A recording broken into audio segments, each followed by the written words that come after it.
वजारत emigration व asylum के जो मिनिस्टर हैं जी, उन्होंने आज अपने ऑफिशियली पेज पर एक पोस्ट अपलोड करते हुए इस बात की वजाहत की है कि हमने 80 अफराद को मुल्क बदर कर दिया है, कि यूनान से हमने 80 अफराद को डिपोर्ट कर दिया है। अब इन 80 अफराद में पाकिस्तानी भी थे, बांग्लादेश के लोग भी थे, मिस्री भी थे, शाम के भी थे और इंडोनेशिया के भी थे।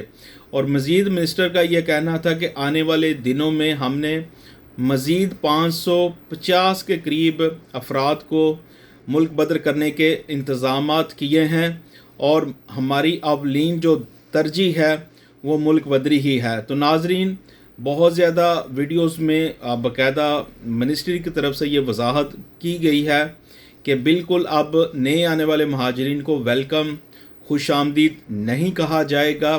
बल्कि अब उनके पास दो ही रास्ते होंगे, या तो वो यहाँ पे सज़ा काटेंगे या फिर रज़ा कराना तौर पर अपने मुल्क वापस जाएंगे। कुछ ज़राए से हमने जब ये इतला ली कुछ लोगों से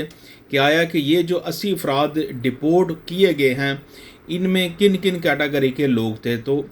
IMO की मदद से ये अफराद को डिपोर्ट किया गया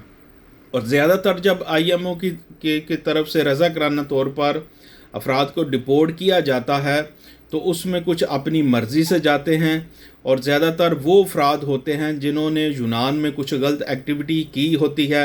या उनकी दरख्वास्तें कैंसिल हो चुकी होती हैं, लीगल उनके पास डॉक्यूमेंट्स नहीं होते या मुख्तलिफ वो छोटे मोटे क्राइम में मुलव्वस होते हैं। तो जब इनको कैंपों में बंद किया जाता है तो फिर इनके सामने सिर्फ दो ही ऑप्शन रखे जाते हैं, या तो आप एक लंबी सज़ा काटें, नहीं तो हमारे साथ रज़ा कराना तौर पर आप फार्म फिल करें और अपने मुल्क डिपोर्ट हो जाएं। और IMO की तरफ से जब कोई भी फ़र्द डिपोर्ट होता है रज़ा कराना तौर पर, फिर उसको टिकट तो फ्री मिलती है, साथ में थोड़ा बहुत जेब खर्च या एक दो गिफ्ट वगैरह दिए जाते हैं। तो नाज़रीन, ये सिलसिला थमने को तैयार नहीं। अगर गुज़श्ता कुछ दिनों की बात की जाए तो यूरोपीय यूनियन की तरफ से भी एक बहुत बड़ा इकदाम उठा लिया गया है, जिसमें तकरीबन 27 यूरोप के ममालिक हैं जिन्होंने ये वाज़िया किया है कि गैर कानूनी तरीके से आने वाले महाजरीन जितने भी इनलीगल्स हैं उनको हर सूरत जो है उनके मुल्क डिपोर्ट कर दिया जाएगा। और अगर वो नहीं जाना चाहते या वो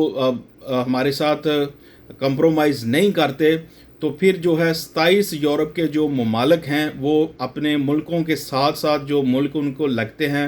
या यूरोपीय यूनियन में नहीं आते, वहाँ पे हिरासती मराकज़ बनाए जाएंगे और उन महाजरीन को वहाँ पर रखा जाएगा। वहाँ पर ही उनके केस की एप्लीकेशन वगैरह दरख्वास्त ली जाएगी सालम की, तो वहाँ से ही उनको एक्सेप्ट या रिजेक्ट किया जाएगा। अगर वो सज़ा काटेंगे तो उन्हीं हिरासती कैंपों में काटेंगे और अगर उनको उनके मुल्क डिपोर्ट करने के हवाले से अहकामात होंगे तो उन्हीं हिरासती मराकज़ से जो है उनको उनके ममालिक डिपोर्ट कर दिया जाएगा। तो इसमें कोई शक नहीं, बार बार बहुत ज़्यादा यूरोप के ममालिक हैं जो इस बात की वजाहत बार बार कर रहे हैं कि अब किसी भी सूरत गैर कानूनी तरीके से आने वाले महाजरीन जो इस वक्त इनलीगल हैं या जिनकी असालम वगैरह कैंसिल हो जाती है, तो उनके पास दो ही ऑप्शन हैं, या तो उनको लंबी सज़ा वो काटेंगे, जेल या कैंप में रहेंगे, या फिर हमारे साथ वो रज़ा कराना तौर पर दस्तखत करके वो अपने मुल्क डिपोर्ट होंगे। इसके अलावा तीसरा ऑप्शन कोई नहीं है।